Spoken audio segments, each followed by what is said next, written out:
Creatures of the night, it's your girl Tati. Let's talk about Ring of Honor Global Wars Australia. Now, you guys know we did have Grand Slam Australia, so they also filmed Global Wars Australia for Ring of Honor as well, which I'm really glad that this is a Ring of Honor concept that they have been able to bring back up. I hope that this is something that we'll see on a yearly basis, or maybe even twice a year. Make it something of like a forbidden door type of situation in terms of Ring of Honor.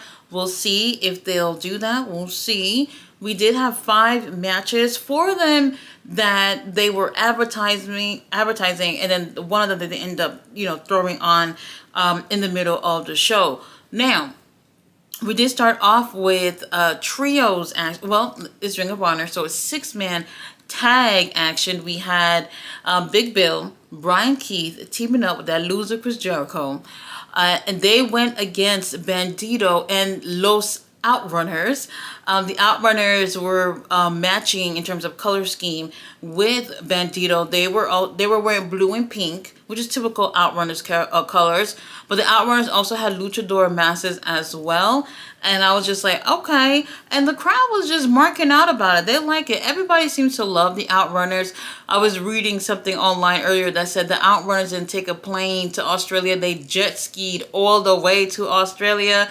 Obviously not possible, but it's cool to imagine that they would have did some shit like that. This was actually a pretty great match. I will say this. What surprised me once again, they did it once again, the international crowd, once again. Y'all remember months ago when they went to Cardiff, which is in Wales, and Big Bill, they were everybody's goo goo gaga over for Big Bill when he had that match against Hook. They were cheering for him all over the UK and everything, which was crazy. They did the same thing again here in Australia, which was very surprising. I was like, well, what about Big Bill that people seem to really like internationally over the fans here in the US? I don't know what it is. I really don't know what it is, but they like him. They really like him. And it's funny because every time Chris Jericho gets in the ring, they boo the shit out of him. Brian Keith is like, whatever. But Big Bill, they're just like losing their shit every time he gets in the ring. Even when they're cheering for Bandito and the Outrunners, if Big Bill's in there, they're going to cheer for Big Bill more than the others, which is so interesting. And a situation like this is what makes me feel like maybe if they took a bigger chance on Big Bill, it could be something really promising. Now, I do think that at some point, the goal here is to have Bandito to go against Chris Jericho for the Ring of Honor World title, and hopefully he can snatch that off of him. We'll see. Really great match. I'm going to say this. Y'all not gonna like this comment. You're not gonna like this comment. While I have been defending AEW about the smaller ring that they had over in Australia, I think this match here, with there being 6 guys in the ring sometimes throughout this match, Big Bill being damn near more than half of the size of the ring itself, I think that the size kind of play an issue a little bit in this match, and things became a little bit sloppy. I don't know. That's what I think based off of what I saw. And with the ring being smaller, I kind of wish that they didn't have to spend time with trying to have all 6 guys in the ring, where it just looked like too much was going on in a smaller area. So for me, at times, it kind of felt a little flat.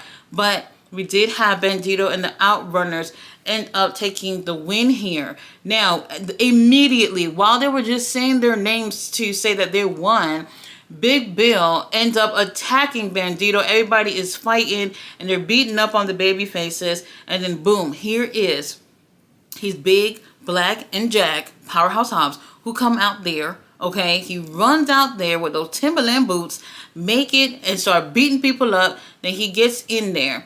And when I tell you, people went crazy for Hobbs. But then, when it was Hobbs and Big Bill in the ring, oh my God, everybody started losing their shit. Start chanting, meat, meat, meat, meat, meat. They want to see these guys go at it. And I'm watching this and I'm just like, Tony Khan, you didn't read my emails when I told you. Save these 2 for the pay-per-view. Save these 2 for Revolution. Nobody listens to me. Y'all just come and see girls sit here look pretty and that's it. Y'all not listening. Tony Khan has already booked this for Street Fight on Dynamite this Wednesday, which honestly I wouldn't have gone with. But hey, I ain't the booker. They doing whatever Tony Khan tells them to do is what they doing. And just to see this moment right here, I felt like it made the Australian crowd made this feel so much bigger than I think it would have felt like if it was somewhere in the middle of the U.S. somewhere. And for that reason, I was just like, damn, I wish we would have saved this for the pay-per-view, but that's not what we're getting. Big Bill, Powerhouse Hobbs are staring each other down in the ring, and then Big Bill's like, you know what, never mind, I'll see you on Wednesday, and ends up leaving the ring, which was very interesting. They're just going to tease us a little bit, and sometimes I don't want to be teased. After this, we did have the Pure Championship on the line. Our champion, Lee Moriarty, versus Robbie Eagles from the Mighty Don't Kneel over in New Japan. They tore it up. They tore it up. That was for one split second. And I'm sorry, Lee, if I doubted you for a split second. But I was like, Robbie probably got you, baby. I don't know. We'll see. Did I expect any titles to change hands on this show? No. Personally, I didn't think so. You know, we still have, 3 pay-per-views within the year for Ring of Honor, even though I do feel like things should be shaken up in terms of the titles. I wasn't expecting this title to go anywhere, but for a quick second, I was a little worried for Lee. Their chemistry is really, really great. It would be cool if we could see a little bit more New Japan guys coming in within Ring of Honor specifically, because sometimes it just feels like we don't have enough wrestlers that fit that pure title scene. Lee Moriarty is a really technical wrestling guy, and not too many of these guys have this style. And it would be nice to see other people, even if from other companies, come on in and do something with Lee, just so he can have something to do. Because I feel like we haven't seen too much of him in terms of the title being on the line, but at least he's part of a faction, so that does keep him busy. Really great matchup with these guys. Very interesting because Lee Moriarty is a heel. They're cheering for him. They're cheering for Robbie even more because Robbie is from Australia, obviously. And it's funny because Lee Moriarty is cheating. He is so cunning, which is so interesting because the referee, sometimes I feel like referees, they're playing their role. They know what they're supposed to do. Whenever the cheating happens, they got to act like they don't even know what's happening. And sometimes I'm just like, it kind of feels a little forced here. Whatever the situation is, we do have our title still on Lee Moriarty. This right here was a really, really great match. So if you want to skip through anything, don't skip through this match. Watch the whole thing. It's great. Now, I was a little upset because after this match, we did have Lee Moriarty and Robbie Eagles. They end up shaking hands. We did have the infantry come out there, and I thought they was going to probably attack him, but that didn't happen. Okay, cool. They showed Robbie getting a standing ovation from everybody in the crowd, which is great because he's from Australia. And that made me feel even more angry about Harley Cameron after her match, for her not to get that moment on the show. Tony Khan, boo, boo. Now, we did have a match they threw in last second. We have Mark Davis, who's also from Australia, going against Tommy Knight. Tommy Knight, never seen him before. He's meaty as hell. And 2 meaty men in the ring is just, oh, lovely. So lovely. I thought this was going to be like 2 moves of doom and then Mark Davis is going to win. But we did get a nice little meaty match here between these 2 guys. And obviously both being from Australia, I was very surprised to see that, yes, Mark Davis is from Australia, but he was well received. Like, they cheered for him with no problem, unlike Kyle Fletcher, who got booed out the fucking building the other night, which was interesting. Mark Davis ends up taking the win. Mark Davis, he has this pile driver. I don't know what it's called. It is so dreamy. It is so dreamy. I gotta find out what it's called specifically. And this is the second time I've seen him do this, and I am in love. I'm absolutely in love. Mark Davis ends up taking the win, which I'm cool with. I don't mind him going against local talent, but I wish this could have been, I guess, a bigger moment for Mark Davis. He's been out for a long time, but we'll take it for what it is. Mark Davis did a great job. Ring of Honor Tag Team Championships on the line. Dustin Rhodes teaming up with Sammy Guevara to go against MXM Collection. If there were any titles that should have changed hands, it should have been this. It should have been this. For a few weeks now, Mansoor has stole Sammy's title, while Dustin, who can't be bothered to be on the show, he still has his title. They stole it. They've been parading around with it, taking pictures and everything else with them titles. So they have this match here, which I thought was pretty great. I would love to see MXM Collection get more TV time, to be honest with you. They are a really great team, and their chemistry is great. Like, for you to just find somebody crazy enough to do a crazy gimmick like this and make it work, like, they're fucking genius, okay? I love what I see with these guys in the ring. Now, Sammy, he's great. He's so great in the ring. Nothing else is interesting about him for me. Dustin is the one that everybody in the crowd is really, really cheering for. Dustin, the OG in the building. I think he was going for like a spin-a-rooney or something, and I don't know what the hell that was, but it wasn't working. Wasn't working. Dustin, you probably might as well need to stop with that. I was very disappointed. Very disappointed. The match, ain't nothing wrong with the match. I am the title thing going on within AEW as well, but mostly Ring of Honor. It just seems like people are just holding on the title just to do it.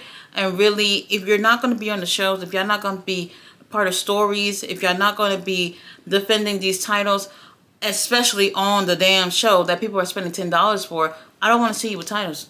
That's just how I feel about it. And there's no shade towards Sammy and Dustin. They're great, but people are paying to see a show. We want to see the fucking tag titles. We want to see y'all in storylines. We want to see the 6-man tag titles. Do you hear that? All these teams y'all see getting up together, all these factions that are coming together to put groups and teams together, and no motherfucking titles for them to go for. Now, obviously, they retain, and I was ready to throw my keyboard. But I kept composure. I'm good. Now, while they were celebrating, Mansoor stole the title again, and they ran for it. Good. What's going to happen? Hopefully, maybe another match, and these bitches can get him off of them. I am so freaking over it. Main event we had for the Ring of Honor Women's Championship, Athena, our forever champion, our minion overlord, versus Alex Windsor. She is the Mrs. of Bruv William Ospreay. And she's really good. For anybody who's never seen her, look her up. Y'all will find some highlights, videos, and all that of Alex. She's amazing. And she's had a handful of matches within AEW Ring of Honor in the past. Now, the match was great. I don't know why the crowd was not into it as much as I was hoping for. We had two main events where women's were involved, obviously for Grand Slam itself and then for Global Wars, and I was like, I'm so happy. This is what we want. We want to see more times where we get to see women in main events. Athena has been absolutely killing it, and this was a really great opponent for her. With that being said, I saw more of domination from Alex than Athena here, which I think was the plan in this situation. And at times, Athena was able to, get what she needed to get, but then Alex go right back to dominating. Okay, we'll take that. However, the very last time where we have Athena letting Alex beat the shit out of her, then Athena out of the blue hits her just with an O face, 1, 2, 3, win. And it was just like, oh, where's the build up to the win? Maybe I look into it a little bit too much, because personally, as much as I love wrestling, the more and more I do these reviews, the more I kind of disconnect as a fan and kind of look at it as if this was my show, what would I do? Which is not a bad way of thinking. However, I just felt like for a champion who typically is always dominating all the other girls for the most part, she was dominated here for the most part here in the match. And by the time that she finally got a chance to do something, it was a hit the finisher and win. No build up to, oh, I was getting my ass whooped. Now I'm going to make sure I whoop her ass before I finish her. It just kind of felt like rushed, maybe, if that's the word. I thought that the match was great, but it was a little bit different to see Athena in this type of light where she was in the ring with somebody who was able to, let's just say, match that energy. Interesting enough, we do have Momo Watanabe, who won the International Cup. She was the one who pinned Athena to win that match back at Wrestle Dynasty. For anybody who didn't see that, it was a great pay-per-view. She's watching the match. She was also watching CEO during CEO's match with Harley Cameron as well. Momo has won an opportunity by winning the International Women's Cup to face any champion of her choosing. And it looks like she's in between CEO, which is we already got a match with them two a few months back, or she can go with Athena, which is more the choice for me that I would like for her to choose. We'll see who she ends up choosing at a later date, whenever that's going to be. We don't know yet. The show was not bad. I would love for them to continue to do this, if not another time a year, maybe twice a year. Why not? A special Ring of Honor episode would be cool. I would try to open the doors a little bit more in terms of like a forbidden door type of situation, which would be great. And Tony Khan, you don't have to do these type of shows, and don't be afraid to have these titles change hands.